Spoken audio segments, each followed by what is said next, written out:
मुख्यमंत्री Abhyuday coaching classes में आप सभी का पुनः हार्दिक स्वागत है।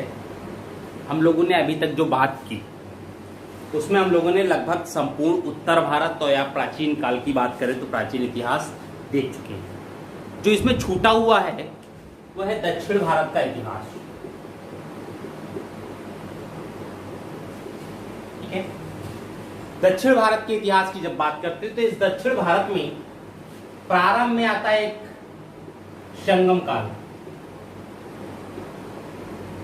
तो संगम काल वो हमारे सिलेबस में नहीं है। ठीक है, दूसरा क्या है कि जब मध्यकाल होता है,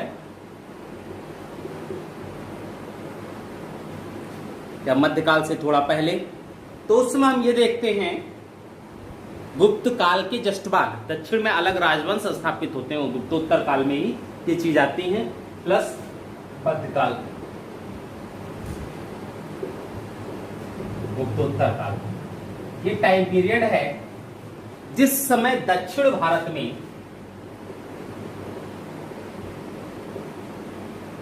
तीन राजवंश उभर कर सामने आते हैं। कौन कौन? चोल, चालुक्य और पल्लव।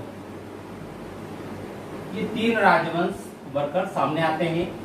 जब हम चोलों की बात करें तो चोलों के समय शायद दक्षिण भारत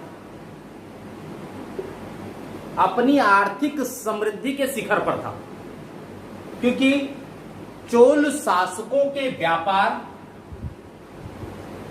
प्लस विजय इत्यादि भारत तक ही सीमित नहीं रहे, बल्कि मलाया, जावा, श्रीलंका इत्यादि भी इनके अधिकार क्षेत्र में आ गए।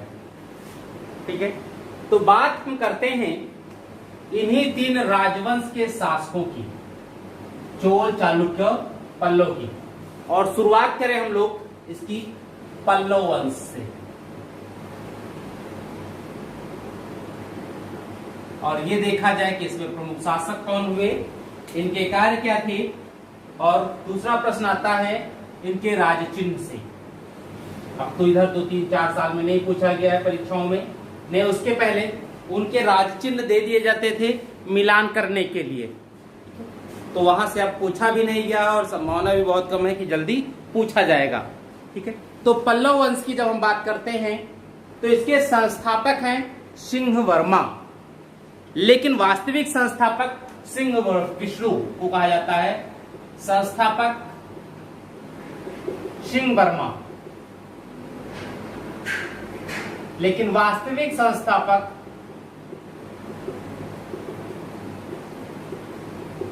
सिंह विष्णु को माना जाता है। अब दो चीजें आ गई, संस्थापक और वास्तविक संस्थापक में डिफरेंस क्या है? संस्थापक वो होता है जो उस राजत्व को प्राप्त करने की प्रेरणा दे दे, लेकिन वास्तविक संस्थापक वो होता है जो उस राजत्व को प्राप्त करके उसे आगे बढ़ाने की परंपरा दे दे। ठीक है, तो यहां पर दो चीजें आई। अंतिम महत्वपूर्ण शासक जो इनका हुआ,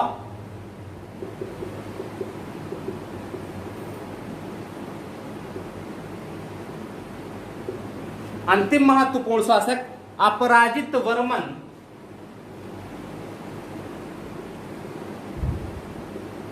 अपराजित वर्मन हुआ, अंतिम महत्वपूर्ण शासक था। अंतिम शासक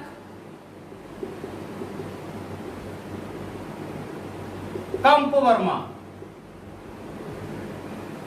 अंतिम शासक कंप वर्मा है। पल्लव की राजधानी कांची थी। कांची, पल्लव की राजधानी कांची थी। ठीक है, देखिए पल्लव की राजधानी कांची है। पल्लव शब्द का अर्थ जो होता है हिंदी में, उसका मतलब होता है लता, पल्लव का।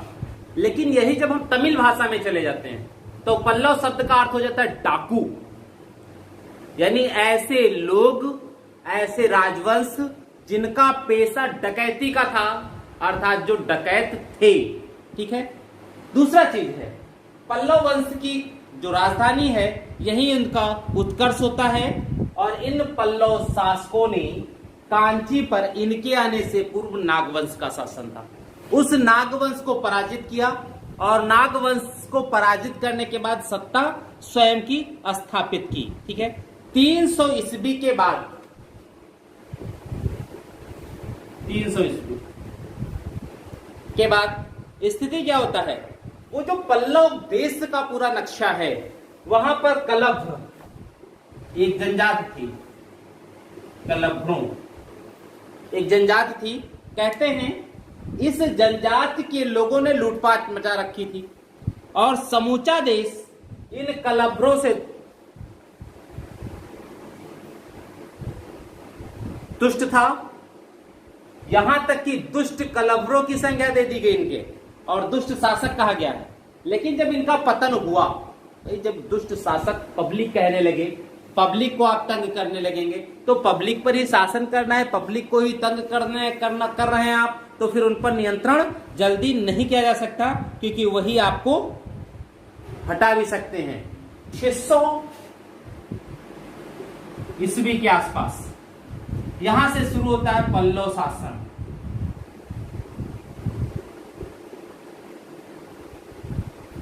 यानी 6ठी शताब्दी ईस्वी में पल्लव शासन शुरू होता है। कहते हैं एक विस्तृत साम्राज्य, और इन शासकों का जो सबसे प्रबल संघर्ष होता है पल्लवों का, वो हुआ बादामी के चालुक्यों से। पहले जब मध्यकाल की बात करते हैं या प्राचीन काल की बात करते हैं तो सीमावर्ती देश एक दूसरे के साम्राज्य पर अधिकार के लिए अधिकतर युद्ध में व्यस्त रहते थे। कभी थोड़ा सा तुम्हारा छीन ले, कभी थोड़ा सा तुम्हारा छीन ले। ऐसा ज्यादा नहीं होता था कि जिसमें दोनों सहमति से रह रहे हों और दोनों के बीच अच्छे खासे मधुर संबंध हो। ये चीजें बहुत कम रहती थी। अधिकतर सीमावर्ती देश लड़ते ही रहते थे। ठीक है, और जैसे इनका जो कारण है, पुलकेशिन द्वितीय के समय भी ये सब चीजें मिलती हैं। रीजन क्या था संघर्ष का? तुंगभद्रा और कृष्णा नदी का दोआब।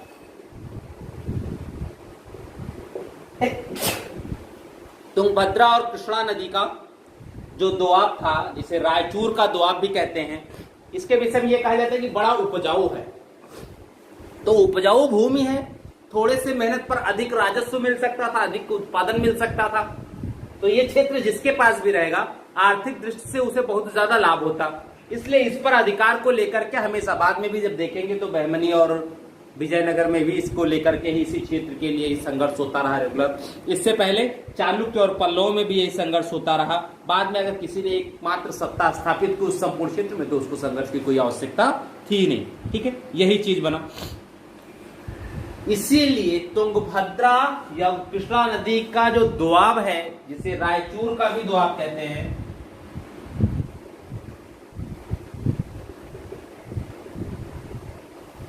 रायचूर का भी दोआब कहते हैं, इसे दक्कन का युद्ध स्थल कहा गया। दक्कन का युद्ध स्थल, इसे दक्कन का युद्ध स्थल कहा गया। किसे? रायचूर दोआब या कृष्णा नदी के दोआब को कहा गया। ठीक है, अब देखिए इसमें हम लोग शासकों पर आए। तो जब शासकों की बात होती है तो पहले शासक यहीं से स्टार्ट किया, जिसने स्थापित की हो, क्योंकि प्रश्न ज्यादा नहीं आते हैं साउथ से। जो प्रश्न आते भी हैं वो सामान्यतः चोल वंश से आते हैं।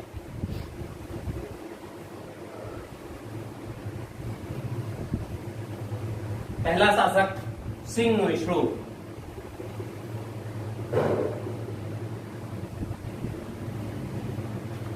पहला शासक सिंह विष्णु। सिंह विष्णु, इनकी उपाधि अवन सिंह।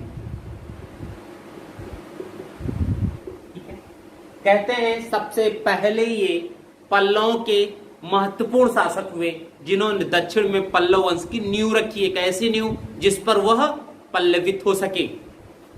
इनके समय में जो सबसे महत्वपूर्ण बात है, जो पूछा जा सकता है, भारवी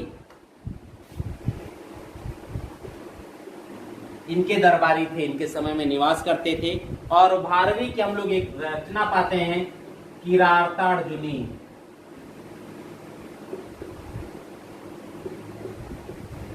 किराता अर्जुनी। ये रचना या इस कहानी में आप जानते ही होंगे, अर्जुन के जब ये कहा गया कि अर्जुन अब जंगल में जाएं, तपस्या करें, युद्ध के भविष्य में युद्ध हो सकता है, ठीक है। जब इन लोगों को 14 साल का वनवास हुआ था उसी समय कृष्ण इनसे कहा था जाओ तुम जंगल में। तो अर्जुन चले गए जंगल में, वहां शिव जी की आराधना कर रहे थे। शिव जी एक वेश बना करके आए, तो उसमें युद्ध की बात है, सुअर का वेश था, उसमें युद्ध की बात आई, ये सारी चीजें आई थी, ठीक है। तो यहाँ पर उसकी रचना इन्होंने ही सबसे पहले की थी कि वो चीज है। सिंह विष्णु के बाद जो शासक आते हैं वो है महेंद्र वर्मन।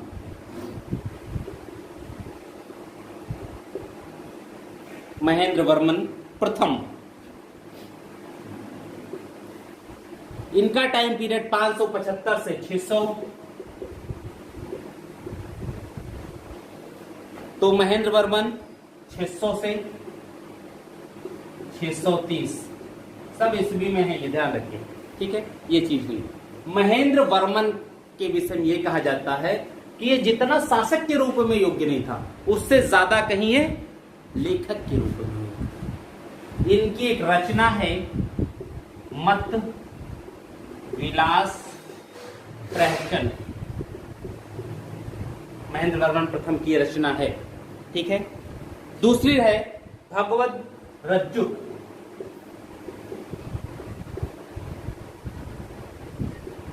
रज्जुक, ठीक है। इनके विषय में यह कहा जाता है कि एक अच्छा खासा चित्रकार था, बहुत अच्छा चित्रकार था, लेखक चित्रकार, मतलब हर में निपुण थे। दूसरा ये कहा जाता है कि जैन मत को मानता था, लेकिन नैनार और अलवार संत शुरू ही हो गए थे उस समय। एक संत है अप्पर, ठीक है, कैन शैव धर्म के थे, शैव संत थे अप्पर। जैन मतावलंबी कहते हैं अप्पर से प्रभावित होकर इसने शैव धर्म अपना लिया।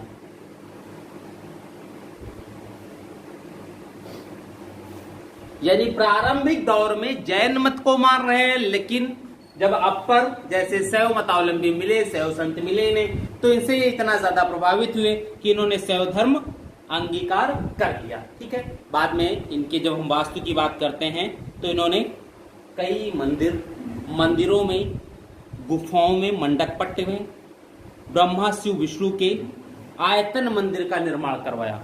यानी ऐसे जो आयतन के आकार में होते है ना, ऐसे मंदिरों का निर्माण करवाया। और इन मंदिरों में ईंट, लकड़ी, धातु एवं गारों का प्रयोग हुआ है?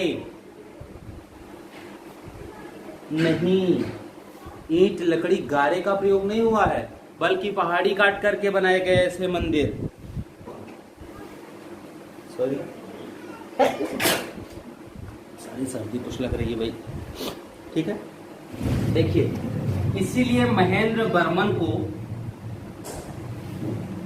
चट्टानों को काटकर मंदिर बनाने की जो शैली थी उसका प्रणेता कहा जाता है।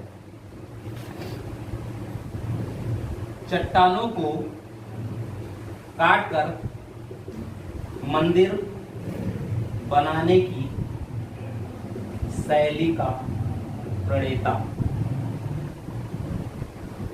यानी उसको प्रारंभ करने वाला कहा जाता है। यह चीज यहां आई। नेक्स्ट शासक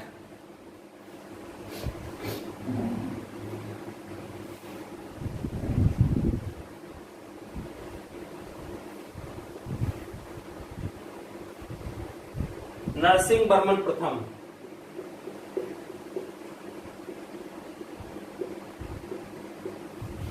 नेक्स्ट शासक नरसिंह वर्मन प्रथम 630 से 668 ईस्वी, 38 साल। नरसिंह वर्मन प्रथम। इसके विषय में जो ये कहा जाता है, इसकी एक उपाधि है महामल्ल। महामल्ल इसलिए कहा गया क्योंकि इसके विषय में कहा जाता है कि बहुत अच्छा पहलवान था, एक अच्छा पहलवान, कुश्ती भी बहुत अच्छा लड़ता था, इसीलिए इससे कहा गया। दूसरी इनकी उपाधि जो इन्होंने स्वयं धारण की, वातापी कोंड की। वातापी कोंड। पुलकेशिन द्वितीय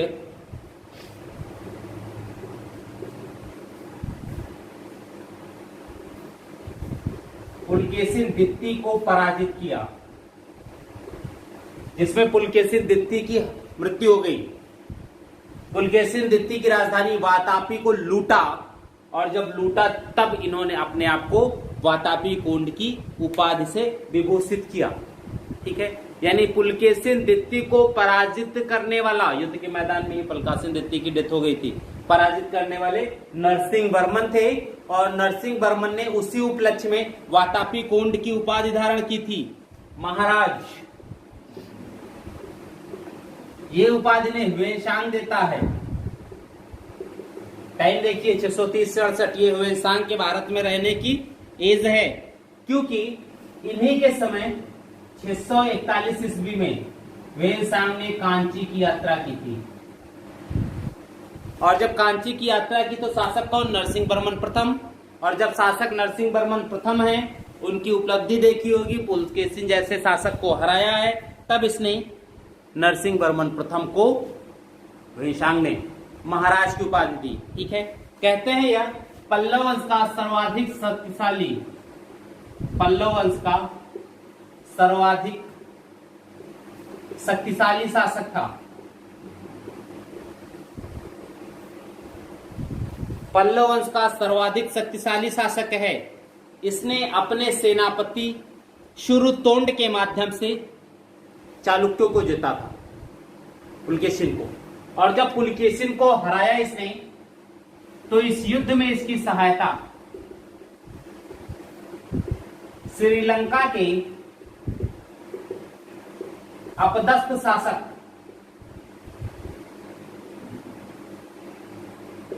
मानव वर्मा, अपदस्थ शासक मानव वर्मा, ये इसके सहायक क्या दरबारी थे, वहां से अपदस्थ कर दिए गए, तो इसके साथ सहायतक ले आए थे। उसी समय चालुक्यों पर आक्रमण की बात होती है, तो मानव वर्मा भी अपनी पूरी सहायता के साथ रहते हैं कि हो सकता है कि आगे जाए।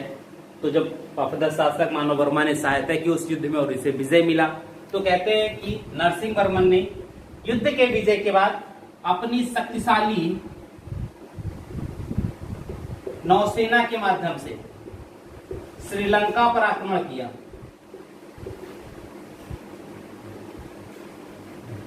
और मानव वर्मा को पदस्थ किया, यानी विजय मिली होगी तभी तो पदस्थ करते हैं। मानव वर्मा को पुनः गद्दी पर बैठाया।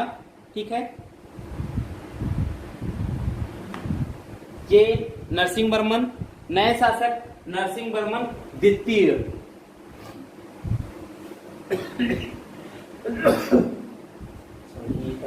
ठीक लग रही भाई।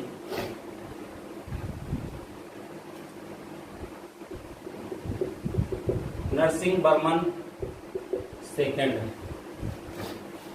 नरसिंह वर्मन सेकंड। देखिए इनकी उपाधि जो है वो राज सिंह शंकर भक्त, राज सिंह शंकर भक्त, राज सिंह शंकर भक्त, आगम प्रिय,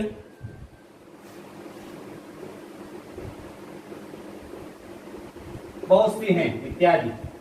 ठीक है, सारी उपाधि हम लोगों के पास इतना नहीं है, आपकी किताब में भी मिल जाएगा, कुछ आप भी मेहनत करो, सब हम ही कर देंगे तो फिर आपको तो कुछ करना चाहिए। ठीक है, इनकी परम भागवत की है, कामदेव के सौंदर्य वाला इसकी उपाधि थी। जो भी रहा हो बहुत सुंदर था, इसके विषय में ये कहा जाता है। कहते हैं इनका काल जो है वो शांति का काल था, क्योंकि इनके काल में पल्लव चालुक्य जो संघर्ष था वो शांत रहा। ठीक है, नरसिंह वर्मन द्वितीय ने चीन में एक दूतमंडल भेजा था, एक दूतमंडल भेजा। ठीक है, और चीनी कुछ वहां से आते भी थे, चीनी यात्री आते थे, तो उन चीनी यात्रियों के रहने के लिए नागापट्टिनम, नागापट्टिनम व्यापारी थे, नागापट्टिनम में चीनी लोगों के लिए विहार बनवाया, जिसे चीनी मंदिर कहते हैं।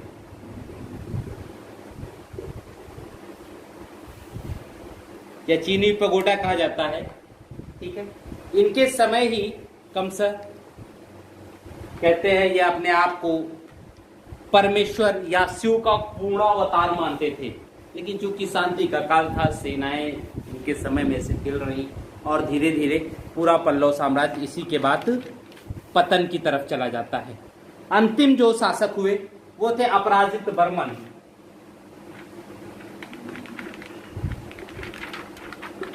अपराजित बर्मन कहते हैं पल्लव वंश का अंतिम महत्वपूर्ण शासक है अपराजित बर्मन। अपराजित बर्मन ने चोल नरेश आदित्य प्रथम, चोल शासक आदित्य प्रथम, आदित्य फर्स्ट से एक संधि की या मित्रता की, और इस संधि में पश्चिमी गंग जो शासक थी, पश्चिमी गंग, उनको भी सम्मिलित कर लिया, गंग शासकों को भी सम्मिलित कर लिया। और उसके बाद पांड्यों की शक्ति खत्म करने के लिए पांड्यों के खिलाफ एक युद्ध लड़ा, जिसे कहते हैं श्रीपुरम्बियम, श्रीपुरम्बियम का युद्ध लड़ा। और इस युद्ध में पांड्यों की शक्ति को समाप्त कर दिया, यानी जीत गए, पांड्य राज इनके अधीन आ जाता। अब समझ में आया क्या होगा चोल शासक आदित्य को, कि अगर पांड्य पूरा का पूरा साम्राज्य इनके अधीन आ जाएगा तो इसकी शक्ति बढ़ जाएगी, तो संभव है शक्ति बढ़ने के बाद कल हमारे ऊपर भी कुछ ऐसा कर दे। इसलिए जो आदित्य प्रथम इसके सहायक हुआ करते थे, उसी आदित्य प्रथम ने युद्ध विजय के तुरंत बाद अपराजित बर्मन की हत्या कर दी, ठीक है। अब जब अपराजित बर्मन की हत्या हुई तो इसके बाद नंदी बर्मन चतुर्थ और कंबोवर्मा शासक हुए, लेकिन बहुत कमजोर शासक थे। अंततः इस पल्लव वंश को चोल शासकों ने अपने साम्राज्य में मिला लिया, यानी पल्लव वंश समाप्त होने के बाद चोल वंश के ही साम्राज्य का एक अविभाज्य अंग या चोल वंश के साम्राज्य में ही मिला लिया जाता है, ठीक है। आगे हम लोग बढ़ते हैं कुछ इनकी शैलियों पर, वास्तुकला की बात करते हैं, क्योंकि यहीं से द्राविड़ वास्तुकला का श्री गणेश होता है। और इस वास्तुकला में पर्सी ब्राउन ये कहते हैं कि पल्लव वास्तुकला ही दक्षिण की द्राविड़ कला शैली का आधार बनती है, यानी द्राविड़ कला शैली में जो चीजें थी वो शुरुआत यहीं से होती है, बाद में दूसरे वंश के शासकों ने भी उसको एडाप्ट किया। जैसे इसमें भी होती क्या है कि गुहा मंदिर, एकास्मक पत्थर, एकास्मक मंदिर बनाए गए, पत्थरों को काट करके उसको ही मंदिर का रूप दे दिया गया, ये सारी चीजें यही आती हैं। तो जो पहली शैली आती है वो महेंद्र शैली है, महेंद्र बर्मन के समय। महेंद्र बर्मन ने अपनी एक उपाधि रखी थी विचित्र चित्र की, विचित्र चित्र की, यानी कुछ अलग करने वाला व्यक्ति। विचित्र चित्र से तात्पर्य इनका यही था कि कुछ अलग, जो सबसे अलग हो वो विचित्र हो गया, ठीक है। इन्होंने इस विचित्र चित्र के अंतर्गत क्या किया, जो कुछ मंदिर बनवाए, कहते हैं एक संयुक्त मंदिर बनवाया है जिसमें ब्रह्मा, विष्णु और महेश, इन तीनों की है। ब्रह्मा, विष्णु और महेश, यानी ब्रह्मा जी, विष्णु जी और शंकर भगवान, तीनों लोगों की संयुक्त मूर्ति बनवाई। और ये जो तीनों मूर्ति बनवाई ये एकाश्मक गुहा मंदिर है, यानी चट्टान को काटकर पहाड़ी के अंदर गुफाओं के रूप में मंदिर बनवाए गए, ठीक है, गुहा मंदिर है। और जब गुहा मंदिर बना तब इसने स्वयं कहा भी था कि मैंने बिना ईंट, गारे, पत्थर, इन सब चीजों के ही ठीक, ईंट काष्ठ धातु गारा इत्यादि के बिना ही मंदिर निर्माण कर दिया है। भाई पहाड़ी जब काट के तुम पत्थर बना रहे हो मंदिर, तो उसमें ईंट गारा कहाँ जोड़ोगे? उसमें हर चीज तो तुम कटिंग से ही कर रहे हो, धीरे धीरे जिस हिसाब से दरवाजे की कटिंग तो उसी शेप में काट दिया गया। ये सारी चीजें इन्होंने की। ठीक है, इन्हीं के समय मंडप वास्तु की संज्ञा दी गई। मंडप बनना प्रारंभ हुआ। ठीक है, इन्हीं के समय पंच पांडव मंडप या महेंद्र विष्णु मंडप का निर्माण हुआ है। पंच पांडव मंडप, ये जो शब्द है यही से शुरुआत हुआ। इसके बाद जो आती है वह है मामल्ल शैली। ठीक, मामल्ल शैली, ये मामल्ल शैली शुरू हुई नरसिंह वर्मन प्रथम के समय, फर्स्ट के समय। क्यों? क्योंकि नरसिंह वर्मन प्रथम ने एक उपाधि रख रखी थी महामल्ल की, क्योंकि वह कुश्ती बहुत अच्छा लड़ता था, पहलवान अच्छा था, महामल्ल की रखी थी, इसीलिए उसी नाम के आधार पर मामल्ल शैली कहा गया। ठीक है, इन्हीं के समय महाबलीपुरम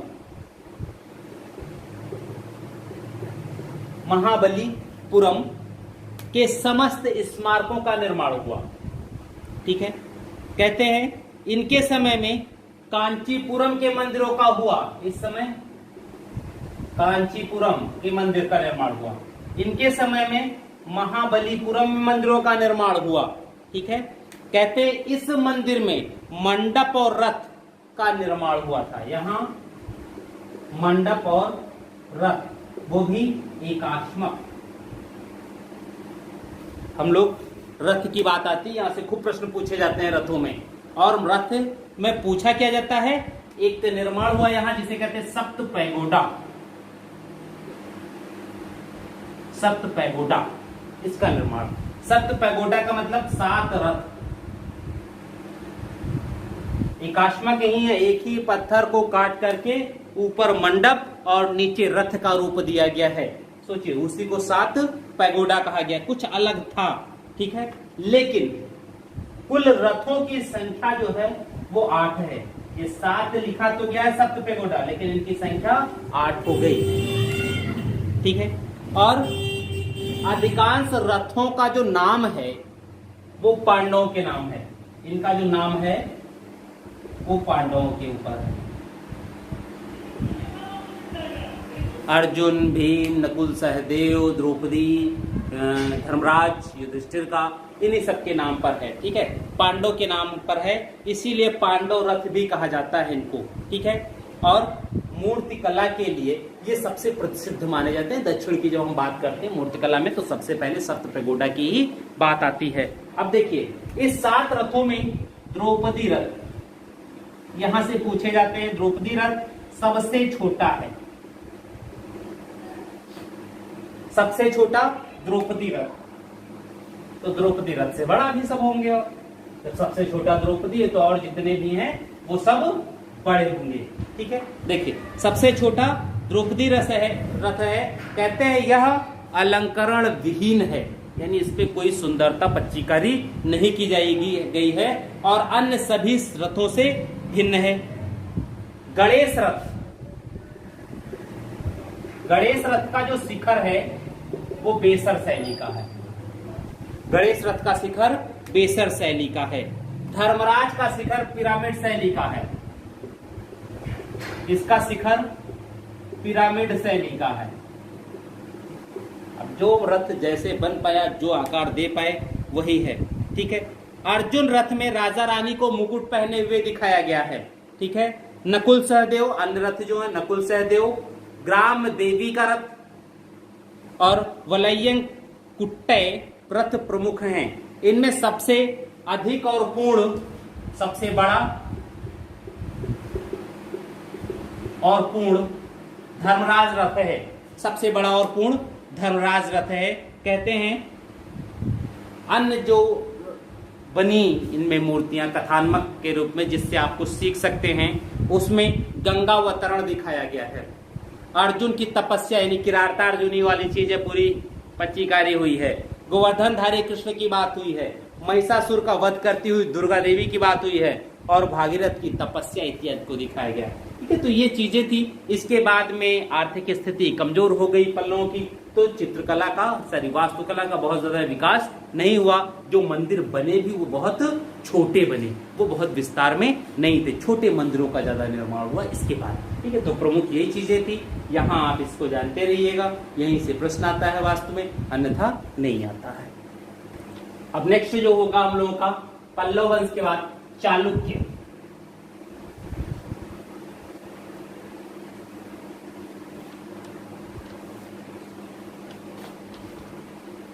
चालुक्य वंश,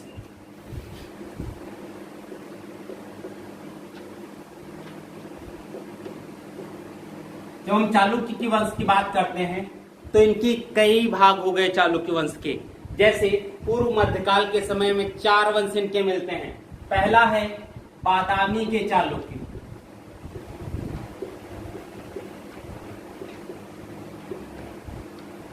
बादामी के चालुक्य। दूसरा है वेंगी आंध्र प्रदेश, उसके चालुक्य, वेंगी के चालुक्य। तीसरा है कल्याणी के चालुक्य,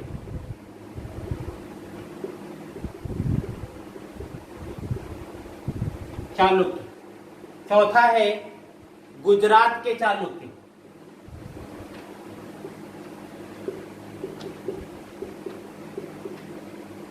ये 4 राजवंश चालुक्यों के हमारे सामने आते हैं। इन 4 राजवंशों में भी देखते हैं तो शायद बादामी के चालुक्य ही सबसे सशक्त थे, दूसरे कहीं न कहीं कमजोर। तो हम लोग बात भी करेंगे, प्रारंभ जो करते हैं वो यहीं से करते हैं, बादामी के चालुक्यों से। बादामी के चालुक्यों का समय जो है वो 6वीं से 8वीं शताब्दी ईसा पूर्व है।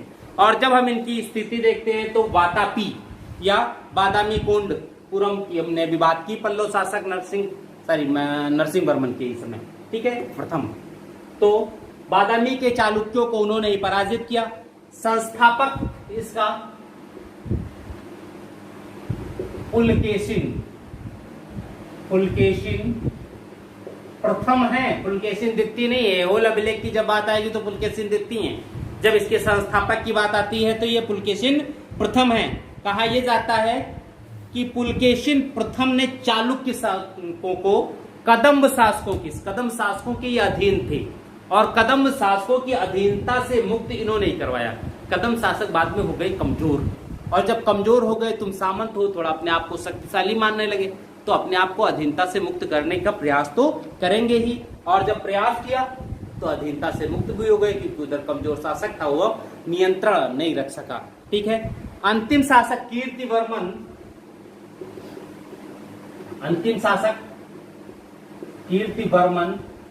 प्रथम, कीर्तिवर्मन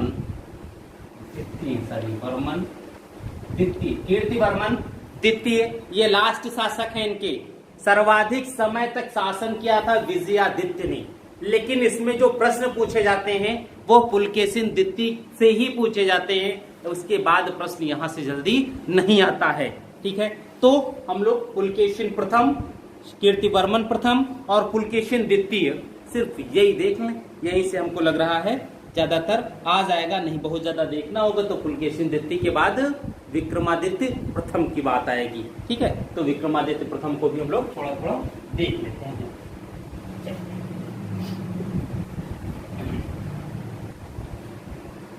पुलकेशिन प्रथम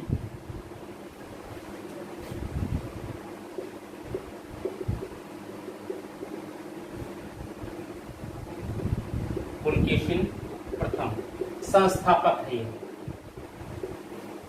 पुलकेशिन प्रथम संस्थापक हैं किसके? चालुक्य। कहा चालुक्य? बादामी के चालुक्य वंश के। इन्होंने जो उपाधि ली वो थी सत्याश्रय। पहली उपाधि सत्याश्रय की, दूसरी उपाधि श्री पृथ्वी वल्लभ, श्री पृथ्वी वल्लभ की उपाधि। दूसरी उपाधि श्री पृथ्वी वल्लभ की उपाधि। ऐहोल अभिलेख में यह कहा गया है कि ये वातापीपुर रूपी बधू के स्वामी हैं और इनके विषय में यह कहा जाता है कि इन्होंने चालुक्यों को, वातापी के जो चालुक्य हैं, इनको कदंबों की अधीनता से मुक्त कर स्वतंत्र स्थिति में पहुंचाया था। ठीक है, और वातापी में एक दुर्ग का निर्माण कराकर उसे ही चालुक्यों की राजधानी बनाया। कहते हैं पुलकेशिन ने इस उपलक्ष्य में एक अश्वमेध यज्ञ किया था। एक अश्वमेध यज्ञ किया था। उसे ने वाजपेय तथा हिरण्यगर्भ यज्ञ करने वाला भी कहा गया है। वाजपेय व हिरण्यगर्भ यज्ञ करने वाला भी कहा गया है। ये यज्ञ भी इन्होंने किया था। ठीक है, पुराणों का ज्ञाता कहा जाता है। ययाति एवं दिलीप जैसे पौराणिक शासकों से इसकी तुलना की जाती है। यह खुद तुलना करवाया है, अलग चीजें हैं। इसके बाद आते हैं पुलकेशिन के बाद कीर्तिवर्मन प्रथम। उन्होंने भी सत्याश्रय, श्री पृथ्वी वल्लभ और वातापी का प्रथम निर्माता की उपाधि ली, लेकिन कुछ विशेष नहीं कर पाए। ठीक है, दूसरे आते हैं पुलकेशिन द्वितीय से गृह युद्ध भी हुआ था उनका, कीर्तिवर्मन का, और गृह युद्ध में वो हार गए थे। तो दूसरा शासक हुआ पुलकेशिन द्वितीय। बात यहीं से शुरू होती है, पुलकेशिन द्वितीय से, और प्रश्न भी यहीं से ज्यादा जाते हैं। पुलकेशिन द्वितीय की जानकारी के लिए इनका जो सबसे महत्वपूर्ण था वो है ऐहोल अभिलेख।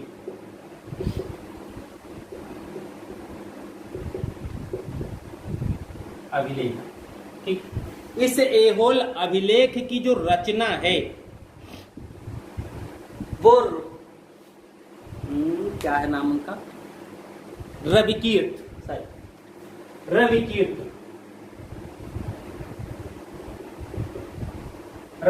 ने किया। ऐहोल अभिलेख की रचना रविकीर्त ने किया, और ऐहोल अभिलेख से ही हम लोगों को सारी चीज जानकारी मिलती है इनके शासन के विषय में। इसमें पहली जानकारी क्या है कि हर्ष को पराजित किया था। पराजित किया कहां? नर्मदा नदी के तट पर। और उसमें यह कहा गया है कि हर्ष को पराजित किया, और हर्ष का जो एक विजय अभियान चल रहा था उसे दक्षिण भारत में प्रवेश करने से रोक दिया था। वेशांग का विवरण भी इसके पक्ष में मिलता है। वेशांग भी इस युद्ध की चर्चा करते हैं जिसमें हर्ष को पराजय मिली थी। ठीक है, वेशांग ने इसे एक नाम नया दिया है, मोहोल चाव।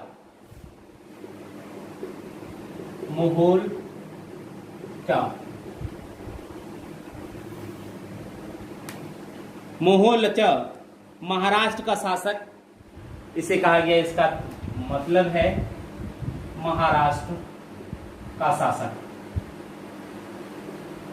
जो भी रहा हो। लेकिन ये कहा जाता है कि वातापी के चालुक्यों में सर्वाधिक प्रतापी, सर्वाधिक शक्तिशाली या सर्वाधिक प्रतापी शासक यही था। कहते हैं इसी के समय से पल्लव चालुक्य संघर्ष की शुरुआत होती है। इन्हीं के समय पल्लव चालुक्य संघर्ष की शुरुआत होती है। और संघर्ष की शुरुआत भी हुई तो किस चीज के लिए? रायचूर दोआब के लिए।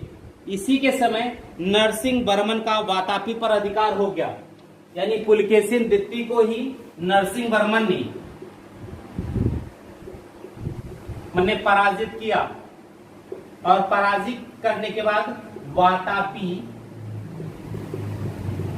अधिकार हो गया उनका। कहते हैं अधिकार जब हो गया नरसिंह वर्मन का, तो अब स्थिति क्या होती? इसी उपलक्ष्य में उसने वातापी कोंड की उपाधि रखी थी नरसिंह वर्मन ने। तो फिर इसी युद्ध के बाद इनकी मृत्यु भी हो गई थी। इनके बाद विक्रमादित्य प्रथम, कहते हैं विक्रमादित्य प्रथम के समय नरसिंह वर्मन, महेंद्र वर्मन तथा परमेश्वर वर्मन प्रथम के साथ इनका संघर्ष होता है। थोड़े समय के लिए कांची के ऊपर भी उसका अधिकार हुआ, लेकिन बहुत फायदा उसका नहीं मिल पाया, और फिर उनके बाद जो शासक हुए वो कमजोर हुए। दूसरा हम लोग बात करते हैं वेंगी के चालुक्यों की, कि वेंगी के चालुक्य थे क्या।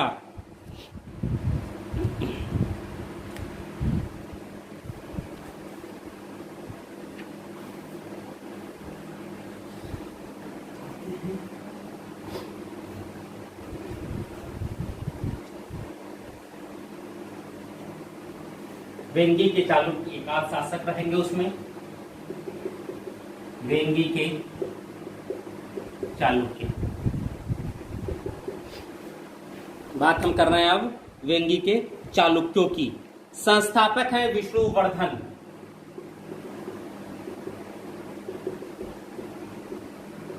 विष्णुवर्धन वेंगी के चालुक्यों के संस्थापक विष्णुवर्धन। अंतिम शासक विजयादित्य। विजयादित्य अंतिम शासक। कहते हैं सबसे प्रमुख शासक विजयादित्य द्वितीय, प्रमुख शासक विजयादित्य सेकंड। ठीक है, अब देखिए सबसे कम समय तक विजयादित्य पंचम थे, मात्र 15 दिनों तक रहे। वेंगी के शासकों ने अपने जो भी लेख लिखवाए वो तमिल में लिखवाए। वेंगी से तात्पर्य आंध्र प्रदेश। इन्होंने जो भी लेख लिखवाए इसे तमिल में लिखवाए, लेकिन लेखों में संस्कृत को प्रमुखता दी है। लेखों में जो भी चीजें हैं संस्कृत को प्रमुखता दी है। विजयादित्य तृतीय दावा करता है कि उसने चोल शासक को आश्रय दिया था। अंततः वेंगी का चालुक्य राज्य चोल राज्य में मिला लिया गया। चोल राजा को आश्रय भी दिया और खुद पूरे राज्य कहाँ मिल गया, तमिल में ही हो गया। यहाँ बहुत ज्यादा कुछ है नहीं। अब कल्याणी के चालुक्य, कल्याणी के चालुक्य।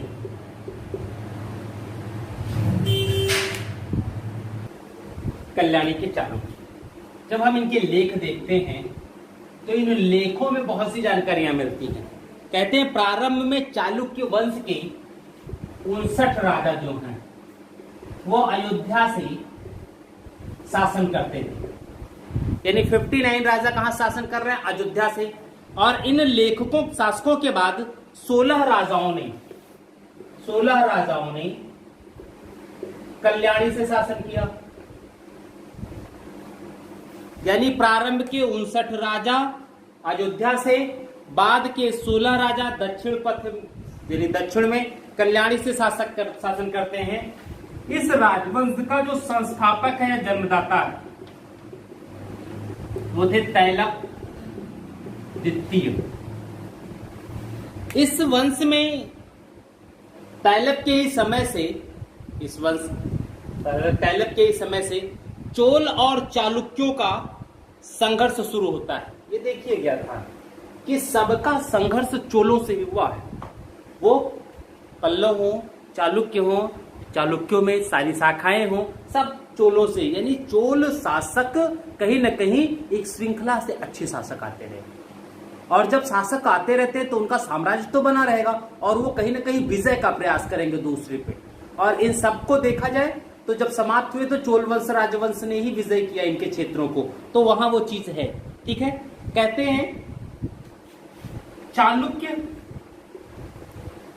और चोल, इसके बीच में एक राज्य था होयसल, एक बफर स्टेट के रूप में कार्य करता था। सोमेश्वर प्रथम, सोमेश्वर फर्स्ट, मानसोल्लास इनकी एक रचना थी। ठीक है, कहते हैं अपनी राजधानी जो है वो मान्यखेट जो अब तक थी, मान्यखेट से हटाकर कल्याणी किया। सोमेश्वर फर्स्ट ने राजधानी मान्यखेट से हटाकर कल्याणी या कल्याण, मुंबई के पास जो पड़ता है, वहां किया था। ठीक है, अंतिम शासक सोमेश्वर चतुर्थ थे। इसमें जो एक सबसे मजबूत शासक की बात आती है वो है विक्रमादित्य षष्ठ, यानी छठे विक्रमादित्य। थोड़ी सी बात हम लोग विक्रमादित्य षष्ठ की कर लेते हैं। विक्रमादित्य षष्ठ, विक्रमादित्य षष्ठ 1076 से 1126, 1076 to 1126 ईस्वी। अंतिम विक्रमादित्य अकबर के समय हेमू। कहते हैं सबसे प्रतापी शासक था कल्याणी के चालुक्यों का, सबसे प्रतापी शासक कल्याणी के चालुक्यों के समय का सबसे प्रतापी शासक। कैथोल लेख में कल्याणी के चालुक्यों का इनका एक है लेख कैथोल, इसमें कल्याणी के चालुक्यों का अयोध्या का वासी निवासी कहा गया है, यानी अयोध्या में रहते थे। 59 राजाओं की बात आ गई ना, अयोध्या में 59 राजा, बाद में सब वहां चले गए, ठीक है। और इन्होंने विक्रमपुर नगर बसाया। कहते हैं अपनी रानी के साथ ये संयुक्त रूप से शासन करते थे। इनकी पटरानी थी लक्ष्मी देवी, उनके साथ इन्होंने संयुक्त रूप से शासन किया था। इन्होंने ही तुला पुरुष दान यज्ञ का प्रारंभ किया था। तुला पुरुष दान यज्ञ होता क्या था इसमें? पहले प्रारंभ में यज्ञ होता था, जब यज्ञ खत्म हो जाता तो जो राजा होता था उसको एक तराजू के एक पल्लड़े पर बैठा दिया जाता, दूसरी साइड में उसी के बराबर स्वर्ण मुद्राएं या चांदी की मुद्राएं वो रखी जाती थी। जब उसके बराबर हो जाता था तो वो जितनी भी मुद्राएं थी उसके वजन के बराबर वो सारा कुछ जो भी था वो सारा पैसा मुद्रा गरीबों में या अपनी पब्लिक में बांट दिया जाता था, ठीक है। इन्हीं की राज्यसभा में दो व्यक्ति बहुत अच्छे रहे। कौन? विज्ञानेश्वर और विल्हड़ विक्रमांक देव चरित। हाँ, विक्रमांक देव चरित विल्हड़ और मिताक्षरा के लेखक विज्ञानेश्वर, ये दो लेखक विक्रमादित्य 6 के दरबार में रहते थे, ठीक है। इनके बाद सोमेश्वर थर्ड का सोमेश्वर तृतीय शासक बना, ठीक है। इसकी भूलो कमल्य की उपाधि थी, इसने अधिक चीजें थी, ठीक है। सोमेश्वर चतुर्थ का ही सोमोल्लास क्या है इनका? मानसोल्लास, ठीक है। सोमेश्वर थर्ड है भाई, प्रथम नहीं है। इनकी एक रचना थी मानसोल्लास, ठीक है। तो ये रचनाएं पूछी गई हैं। इसी के साथ चालुक्य शासकों का जो राजनीतिक इतिहास है वो खत्म होता है। इसके बाद जो भी शासक हुए बड़े कमजोर हुए। थोड़ी सी बात हम लोग चालुक्यों के स्थापत्य की कर लें।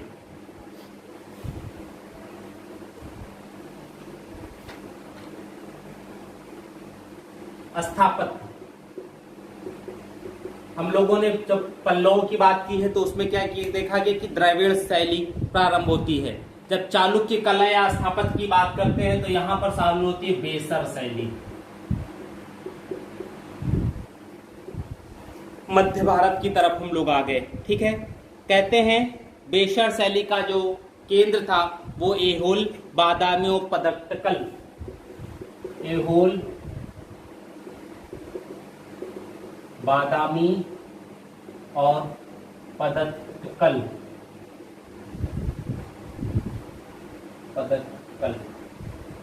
ये है, ठीक है। ये इनका केंद्र था और इसी में इन्होंने एलिफेंटरा, जगेश्वरी तोर इत्यादि भी इनके उदाहरण मिलते हैं। देखिए एहोल की बात हम करते हैं सबसे पहले। एहोल में चालुक्य शासकों ने लगभग 70 मंदिर बनवाए। आज कितने हैं इससे मतलब नहीं है, लेकिन इन्होंने मंदिर बनवाया। जो पहला मंदिर बना यहाँ पर वो था लाड खां का।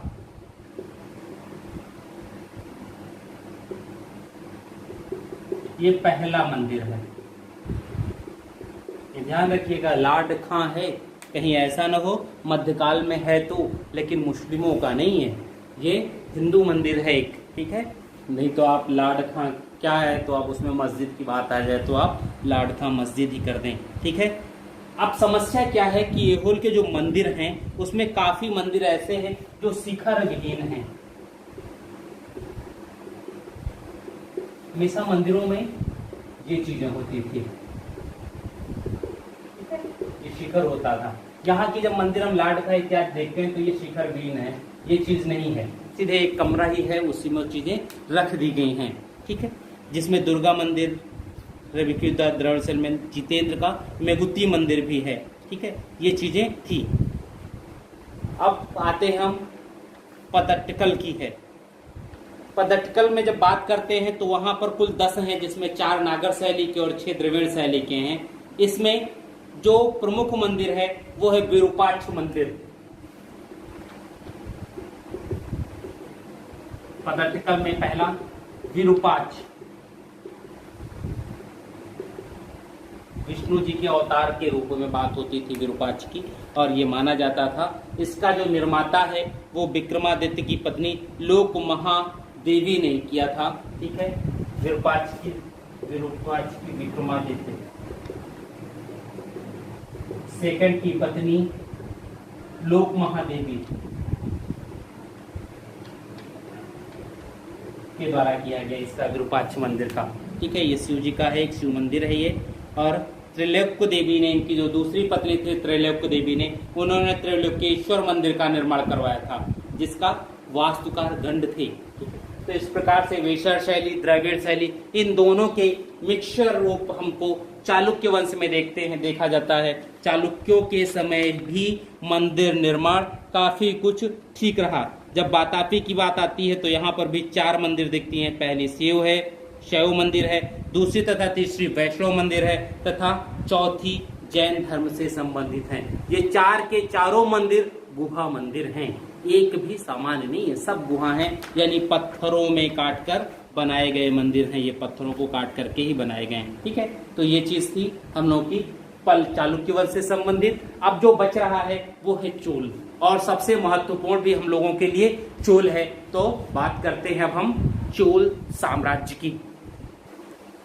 चोल संस्थापक की बात करें हम जब चोलों के,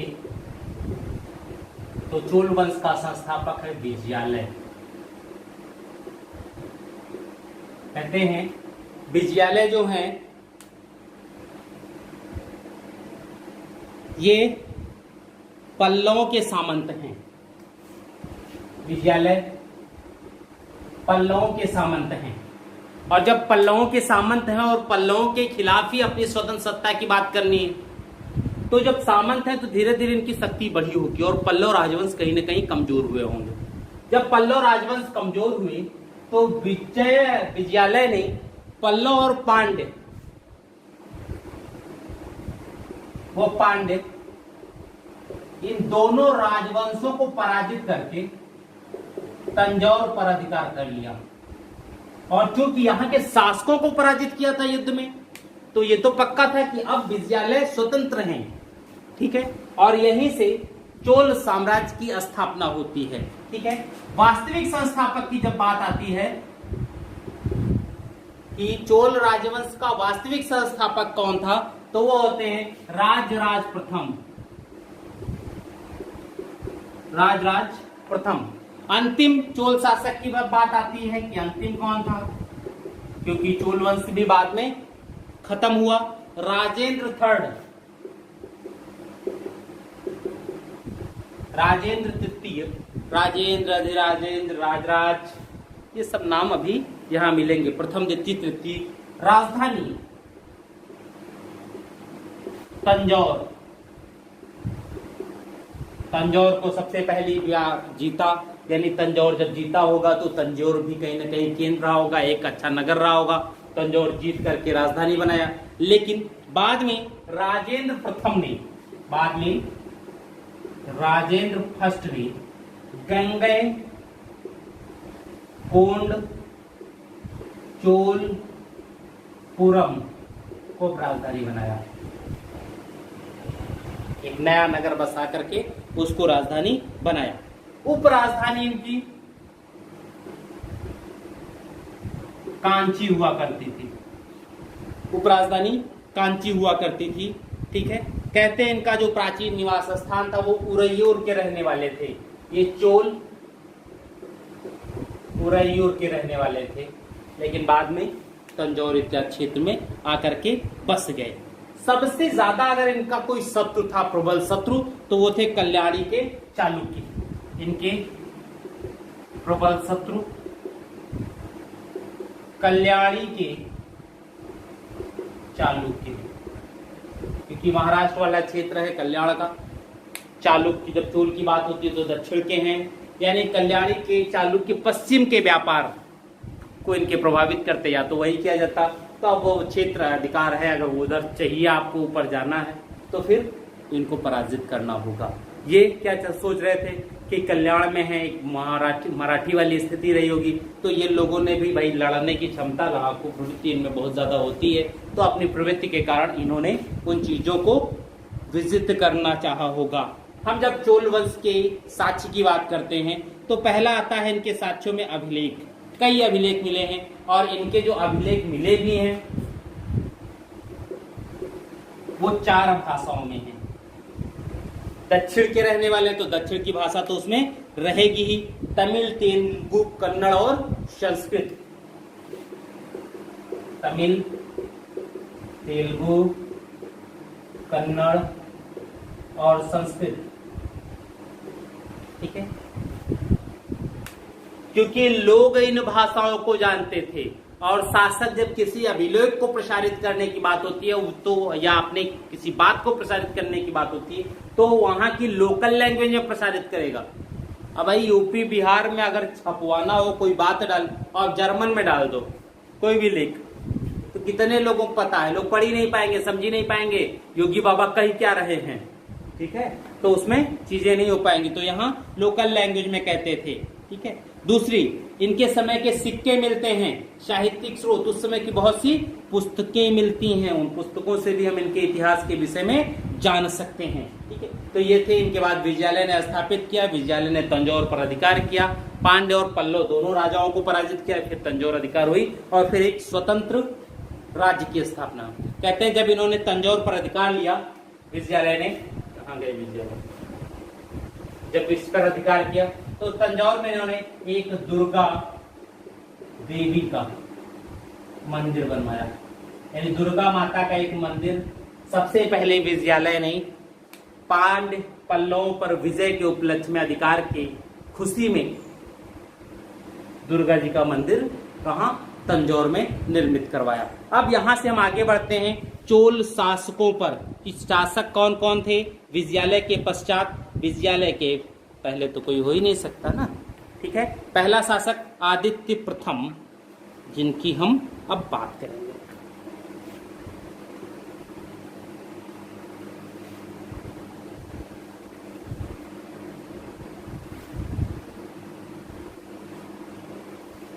आदित्य प्रथम, पहला शासक आदित्य प्रथम। ठीक है, कहते हैं यह प्रारंभ में अपराजित बर्मन, जो पल्लव शासक थे, उनका सामंत था, लेकिन इसने अपराजित बर्मन की हत्या कर दी और तोंड मंडलम पर अधिकार स्थापित कर लिया।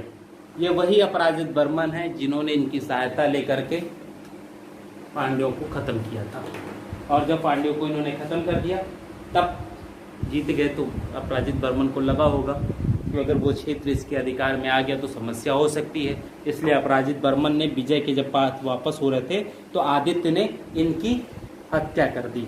कहते हैं तक्कोलम लेख में एक सूर्य ग्रहण का उल्लेख हुआ है। आदित्य प्रथम का जो तक्कोलम लेख है उसमें सूर्य ग्रहण का उल्लेख हुआ है। क्योंकि आदित्य अपराजित बर्मन के पक्ष में युद्ध करने गए थे, इसलिए बहुत से लेखक ये मानते हैं कि आदित्य प्रथम कहीं न कहीं अपराजित बर्मन की अधीनता को स्वीकार करते रहे। विजयालय ने पराजित किया था, लेकिन सत्ता समाप्त नहीं हुई थी, परास्त वो लोग नहीं हुए थे, और जब परास्त नहीं हुए हैं तो फिर सामंती व्यवस्था तो अभी भी मानसिक रूप से जकड़ी ही रही होगी। इसलिए कहते हैं आदित्य प्रथम अपराजित बर्मन का सामंत था। लेकिन बाद में अपराजित वर्मन की हत्या कर दी उसने। ठीक है, अपराजित प्रथम का एक लेख है, लेख का नाम है तक्कोलम लेख, तक्कोलम। और इस तक्कोलम लेख में पहली बार सूर्य ग्रहण का उल्लेख किया गया है। पहली बार है ये जिसमें अभिलेखी साक्ष्य है सूर्य ग्रहण का। दूसरे शासक आते हैं परांतक प्रथम।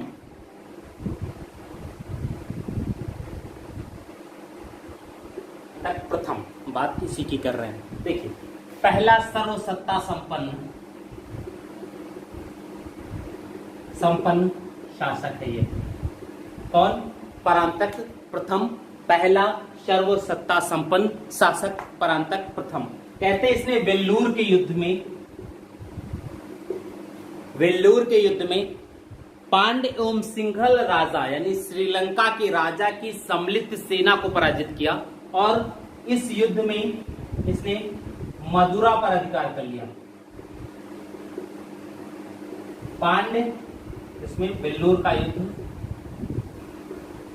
पांड्य प्लस सिंघल राजा को पराजित किया इसने, परांतक प्रथम ने, और मदुरा पर अधिकार कर लिया। इसी उपलक्ष्य में, मदुरा पर अधिकार के उपलक्ष्य में इसने मदुरै कोंड की उपाधि धारण की।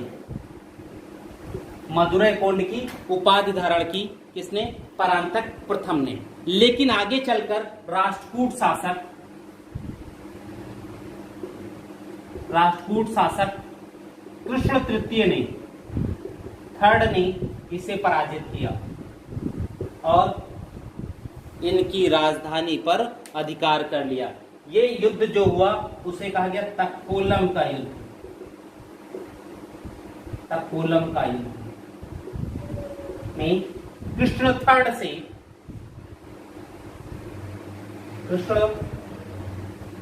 से परांतक पराजित हुआ।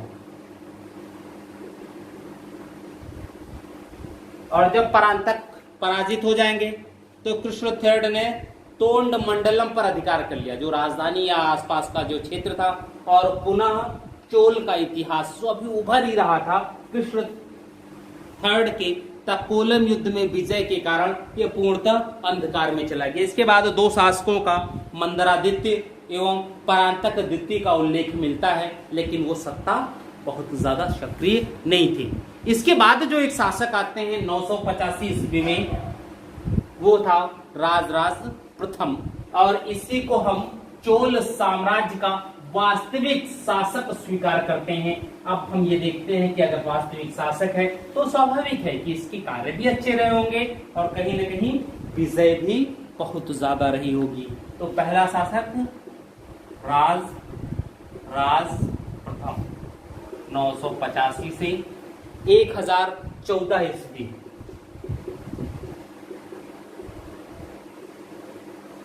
ठीक है, इसे वास्तविक संस्थापक कहा गया चोल साम्राज्य का। ठीक है, मूल नाम इनका जो है अरिमोल्यवर्मन, मूल नाम अरिमोल्यवर्मन, इसका मूल नाम है अरिमोल्यवर्मन।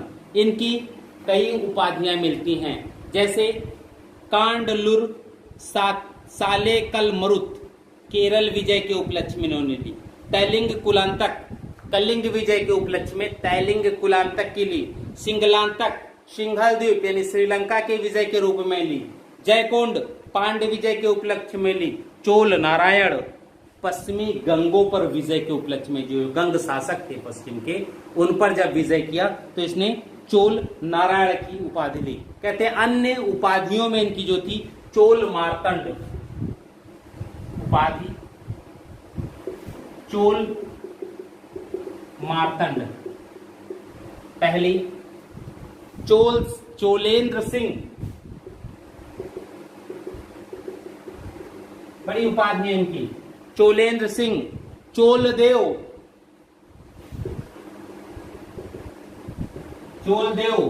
क्षत्रिय शिखामणि,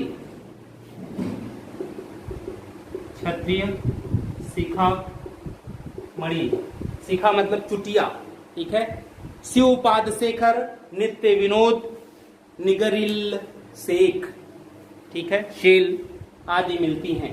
जब चीनी स्रोत की बात करते हैं, चीनी स्रोत, चूंकि इन्होंने एक दूत मंडल चीन भेजा था, 14 में इनकी डेथ हो जाती है, लेकिन जो चीन अपना दूत मंडल भेजा था चीन, वो 1015 में चीन पहुंचता है। तो चीनी स्रोतों में भी इनके नाम का उल्लेख मिलता है और चीनी स्रोतों में इनको लोप्स लोप्स कहा गया। लोप्स लोप्स, जैसे राजराज हैं वैसे हुआ लोप्स लोप्स हो गए। लोप मतलब समाप्त होने वाला, तो बात तो वहां, ठीक है। अब इनकी जब विजय देखते हैं तो विजयों में केरल, पांड्य, सिंघल, कलिंग, गंग, मालदीव इत्यादि सब जीता। इनकी अंतिम विजय मालदीव की थी। कहते हैं ये 1000 द्वीपों वाला समूह है, सॉरी 1000 नहीं है, 12,000 द्वीपों का, 12,000 द्वीपों का समूह है। उस समय इसका उल्लेख यही कहा जाता था, जिसे राजराज प्रथम ने जीता था। अब इनके कुछ कार्य देखते हैं, राजराज प्रथम की कुछ उपलब्धियां देखिए क्या क्या थी।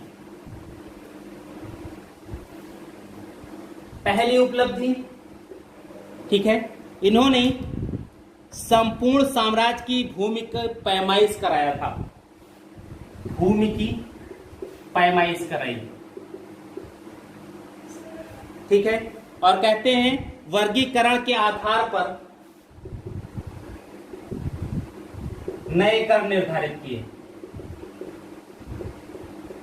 यानी सबसे पहले भूमि की पैमाइश करी कि कुल कितनी भूमि है, और जब पैमाइश हो गई तब नए कर निर्धारण कर रहे हैं, ठीक है।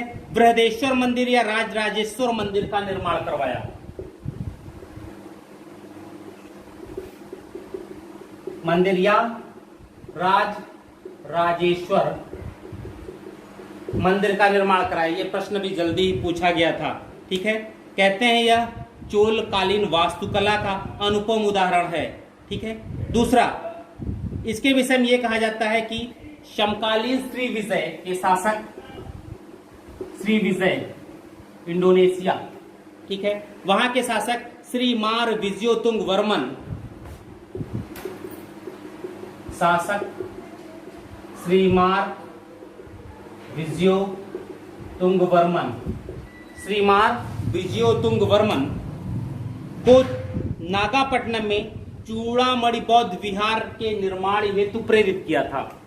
इन्हें नागापट्टनम में चूड़ामणि बौद्ध विहार हेतु प्रेरित किया था। बौद्ध विहार बाद में बना भी, ठीक है। तो ये कुछ थी। इनके समय में स्वर्ण, रजत एवं ताम्र मुद्राओं का बड़े पैमाने पर प्रचलन किया है। सबसे पहले इन्होंने स्वर्ण, रजत व ताम्र मुद्राओं का प्रचलन किया। तो ये काम कुछ इनके हैं।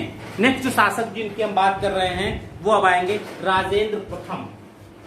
राजेंद्र प्रथम, राजराज के बाद राजेंद्र प्रथम, यानी एक ऐसा शासक जिसने विजय अभियान प्रारंभ कर दिया है। तो अब जो दूसरे शासक आएंगे वो अगर विजय नहीं कर पाते हैं, कोशिश तो उनकी यही रहेगी कि वो भी उस पिता के दिखाए गए मार्ग यानी साम्राज्य विस्तार की बात करें, साम्राज्य विस्तार का प्रयास करें। लेकिन अगर नहीं कर पाते तो कोशिश उनकी क्या रहेगी, जो साम्राज्य पापा दे करके गए वो साम्राज्य कम से कम बना रहे, ठीक है। राजेंद्र फर्स्ट 1014 से 1044।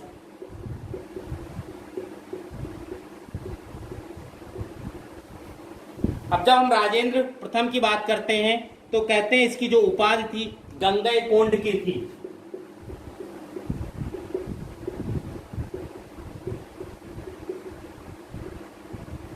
उत्तर भारत में आने वाला पहला शासक या गंगा घाटी अभियान की सफलता पर उसने यह उपाधि धारण की।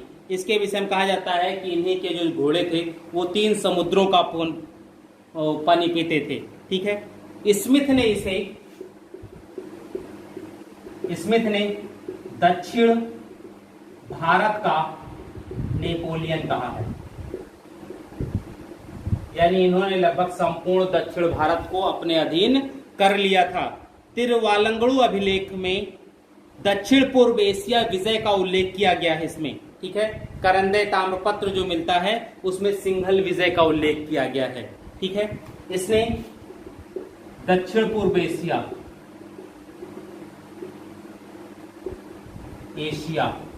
का विजय किया और सिंघल द्वीप का विजय किया। ये चीजें इनके विषय में मिलती हैं। अब इनके विषय में थोड़ी सी और बात हम लोग करते हैं। अब देखिए, इनके विजय की जब बात आती है तो उत्तर भारत विजय का इन्होंने प्रयास किया। और रीजन क्या था? उत्तर भारत बंगाल से गंगा नदी का पानी लाना, ठीक है। कहते हैं अपनी शक्ति के प्रदर्शन के लिए जब बंगाल सेना भेज रहा था उससे पहले कलिंग विजय किया और कलिंग विजय के बाद अब उत्तर भारत या गंगा घाटी अभियान होना था। और इस गंगा घाटी अभियान अपने पुत्र विक्रम चोल के नेतृत्व में भेजा। सेनापति दंडनाथ भी इनके साथ थे। कहते हैं जब विक्रम चोल ने बंगाल पर आक्रमण किया तो बंगाल का उस समय शासक जो है महिपाल फर्स्ट थे। महिपाल पराजित हुए, वहां से गंगा जल भर करके दक्षिण लाया गया। और कहते हैं उत्तर भारत के इसी अभियान विजय के उपलक्ष्य में राजेंद्र प्रथम ने गंगैकोंड चोलपुरम की स्थापना की, ठीक है। इसी विजय के उपलक्ष्य में किया था। दक्षिण पूर्व एशिया में इन्होंने कडारम, श्रीविजय यानी इंडोनेशिया, अंडमान निकोबार, अराकान, पेगु इत्यादि क्षेत्रों को जीत लिया था। यानी जो भी सीमावर्ती द्वीप समूह हैं उन सभी क्षेत्रों को इसने जीता। इन क्षेत्रों को जीतने का मतलब था चोलों ने एक सशक्त मजबूत नौसेना का विकास किया था या कर रखा होगा, तभी तो इन क्षेत्रों को समुद्र में उतर के जाते हैं, उसको विजय करते हैं और फिर चले आते हैं। आगे इनके कुछ काम हम लोग थोड़े से देख लें क्या क्या हैं। जैसे इन्होंने सिंचाई के लिए 16 मील लंबा एक तालाब खुदवाया। एक बड़ा तालाब है। कहते हैं इस तालाब से इन्होंने चोल गंगा तालाब एवं नहर भी निकलवाया था। इसको चोल गंगा तालाब कहा गया जो था। यहां से नहर निर्माण करवाया इनसे, और ये नहर निर्माण कराने वाले पहले शासक हैं। इससे पहले नंदवंश की खारवेल का हाथी गुम्फा अभिलेख है, उसमें हमें जानकारी मिलती है सबसे पहले किसने कराया था, ठीक है। वैदिक जो धर्म ग्रंथ हैं, साहित्य हैं, इनके अध्ययन के लिए एक स्कूल, वैदिक धर्म ग्रंथों के अध्ययन हेतु एक विद्यालय स्थापित किया। इसी कारण वो पंडित चोल कहलाया, ठीक है। पंडित चोल कहलाया। 1033 ईस्वी में चीन को दूतमंडल भेजा। कहते हैं जब इन्होंने उत्तर भारत का या गंगा घाटी का अभियान किया था तो उसमें बहुत से ब्राह्मण उत्तर भारत में आए और बंगाल में बस गए। चूंकि थे तो ब्राह्मण, लेकिन उन्होंने क्षत्रिय परंपरा, युद्ध की बात अपना ली थी। और जब उन्होंने क्षत्रिय परंपरा, तो उन्हीं को हम ब्रह्म क्षत्र परंपरा में कहते हैं, यानी ऐसे ब्राह्मण जिन्होंने क्षत्रिय परंपरा अपना ली हो, ठीक है। ये ब्रह्म क्षत्र परंपरा के जो लोग थे ये बंगाल में ही बस गए।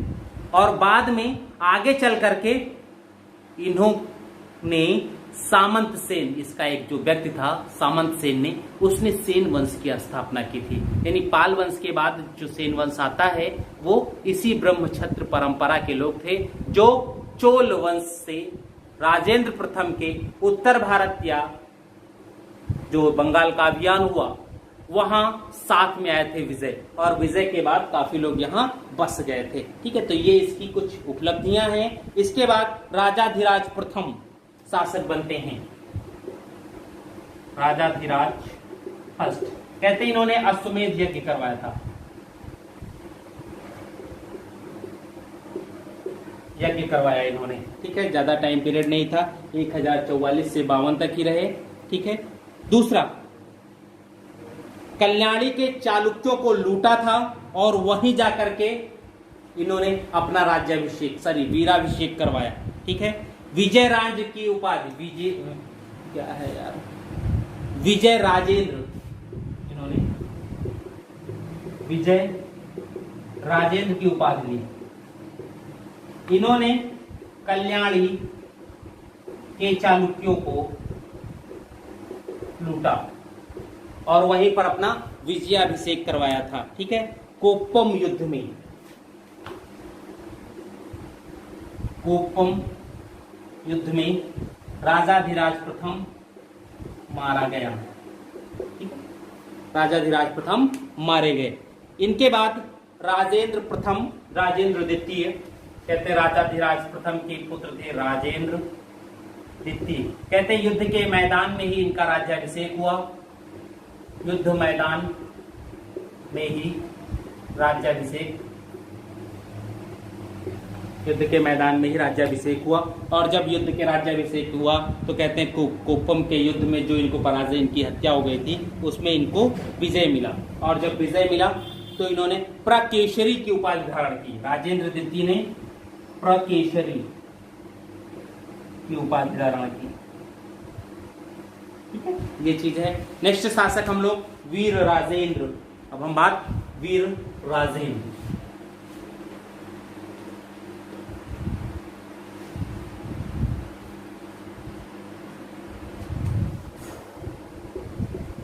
वीर राजेंद्र, टाइम पीरियड इनका 1064 से 70।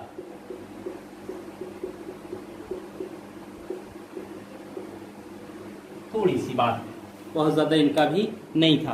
कहते हैं इनका सकल भुवनाश्रय इनकी उपाधि है। ठीक है, इनके विषय में यह कहा जाता है कि इन्होंने आग से जला डाला था कडारम, और शैलेंद्र शासक, इंडोनेशिया का जो वंश है, शैलेंद्र शासक से अपने पैरों की पूजा करवाई थी। यानी इंडोनेशिया को अपने अधीन कर लिया था, या शैलेंद्र वंश के शासक को अपना सामंत बना लिया हो, जो भी बात रही हो, लेकिन उन्होंने इनकी अधीनता स्वीकार की। दूसरा, इसका युद्ध चालुक्य वंशी शासक सोमेश्वर फर्स्ट से हुआ। कहते हैं कुडम संगम युद्ध में, कुडम संगमम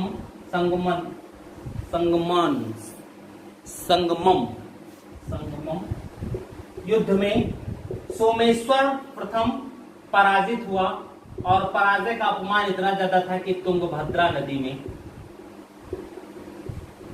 डूबकर आत्महत्या कर ली। ठीक है, दूसरा, जब विजय बाहु को भी इन्होंने पराजित किया, लेकिन जो एक वैदिक अध्ययन केंद्र स्थापित किया गया था, किसके? राजेंद्र के द्वारा, राजेंद्र प्रथम के द्वारा, वहां पर इन्होंने वैदिक अध्ययन केंद्र से संबद्ध इन्होंने एक छात्रावास और चिकित्सालय का निर्माण किया। छात्रावास और चिकित्सालय का निर्माण करवाया इन्होंने। ठीक है, तो ये चीज यहां आई। नेक्स्ट शासक कुलोतुंग प्रथम।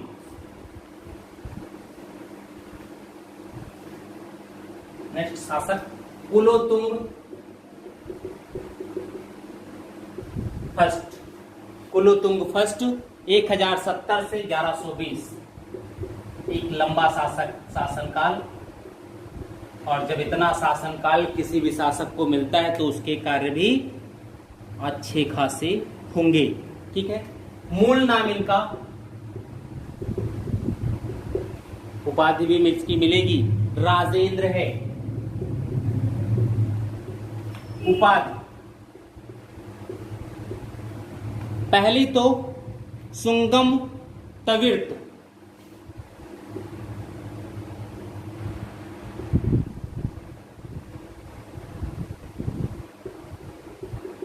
तविर्त, सुंगम तविर्त, इसका तात्पर्य होता है करों को हटाने वाला, यानी बहुत से कर इन्होंने माफ कर दिए थे। कुल शेखर पांड्य कुलांतमक दूसरी उपाधि, जयधर विरुद्धराज भयंकर इत्यादि इनकी उपाधि थी। वीर राजेंद्र के पश्चात उसका पुत्र अधिराजेंद्र शासक बनता है, जो विजयालय वंश का अंतिम शासक था। ठीक है, देखिए कुलोत्तुंग प्रथम ने कुछ कार्य किए, जैसे 2 बार भूमि माप करवाया, भूमि माप करवाया। इनकी उपलब्धि देखिए, 1077 ईस्वी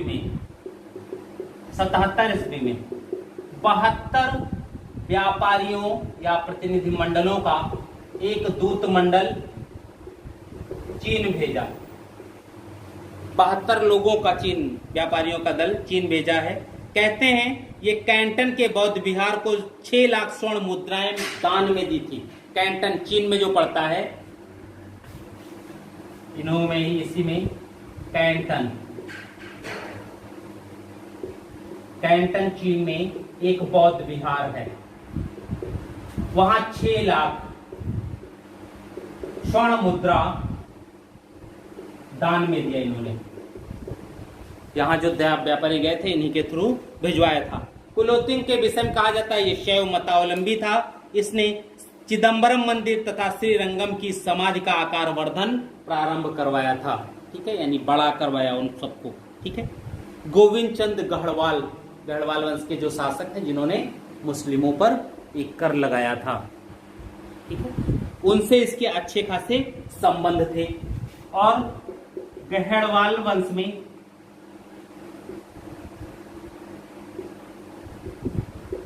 में सूर्य पूजा होती थी।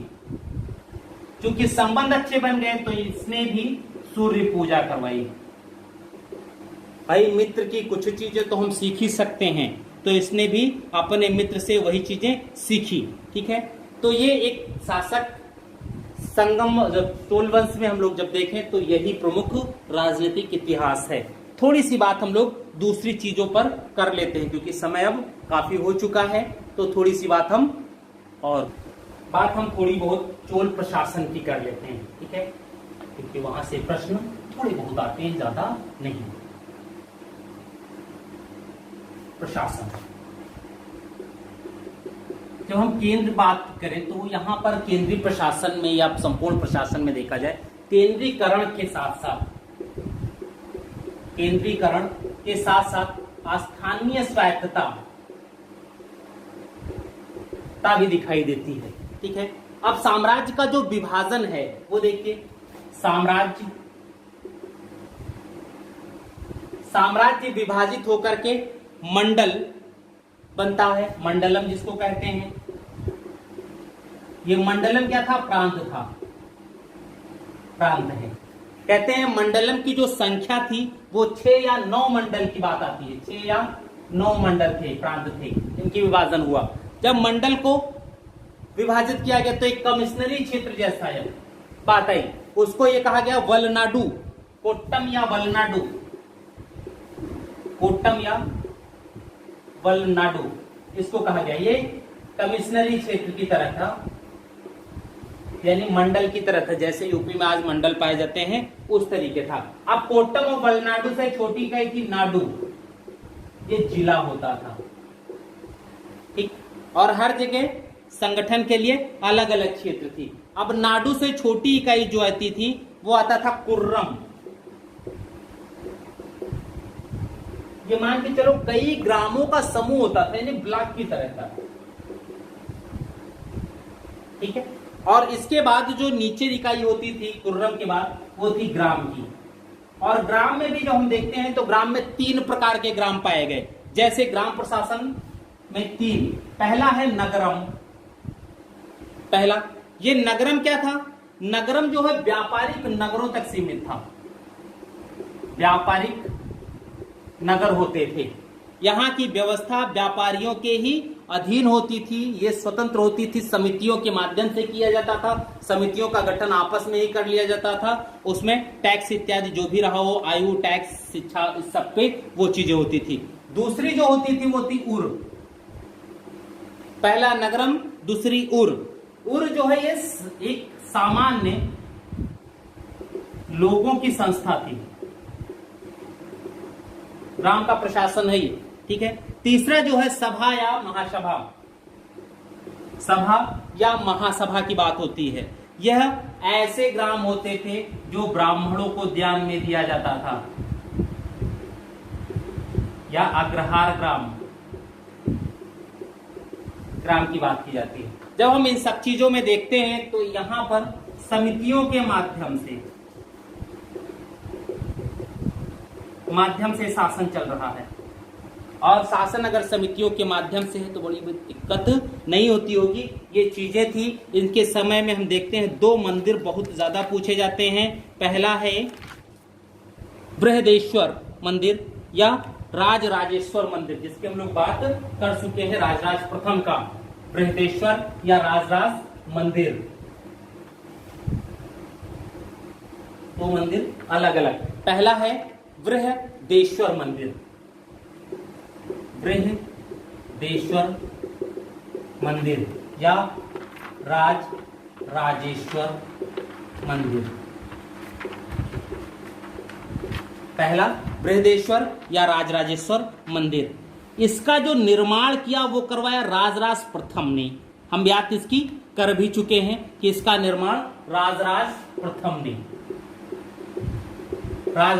ने करवाया। इसमें जो सबसे बड़ी बात है कि काफी ऊंची मंदिर है, और इसका जो शैली, वो द्राविड़ शैली के जो विमान है इसका, वो सबसे ऊंचा है। यानी जो ऊंचाई है वो द्राविड़ शैली में है और सबसे ज्यादा ऊपर है। ये चीज जो है, ये मंदिरों में जितने भी मंदिर मिले उसमें सबसे ऊंचा है, और ये शैली जो है द्राविड़ शैली है। ठीक है। बृहदेश्वर मंदिर ऑलरेडी बहुत अच्छा बना हुआ है।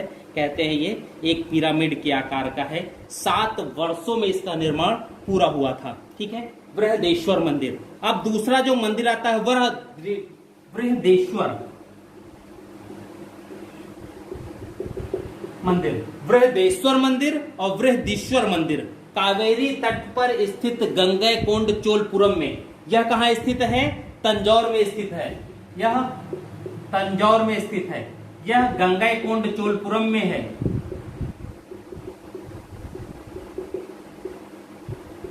गंगैकोंड चोलपुरम में है। इसकी स्थापना किसने करवाई?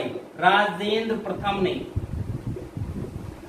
क्योंकि राजेंद्र प्रथम ही वह पहला शासक है जो उत्तर भारत को विजिट करता है। और उसी विजय के उपलक्ष्य में गंगैकोंड चोलपुरम की स्थापना करता है और वहीं पर बृहदीश्वर मंदिर का निर्माण करवाया। ठीक है। कहते हैं इस मंदिर का जो विमान है वह 8 मंजिला है, यानी ये चीजें 8 मंजिला है और पिरामिड के आधार पर है। यहां पर इन्होंने लगभग 250 पंक्तिबद्ध स्तंभों के आधार पर बनाया था इनको। ठीक है, यानी स्तंभ के आधार पर बनाया। तो ये 2 मंदिर प्रमुख हैं। मूर्तिकला में कोई विशेष है नहीं, यहां से ये चीजें पूछी जाती हैं। ठीक है, तो आज की क्लास हम लोग यहीं समाप्त करते हैं। मुख्यमंत्री अभ्युदय कोचिंग क्लासेस को ज्वाइन करने के लिए या देखने के लिए आप सभी को बहुत बहुत धन्यवाद। Thank you.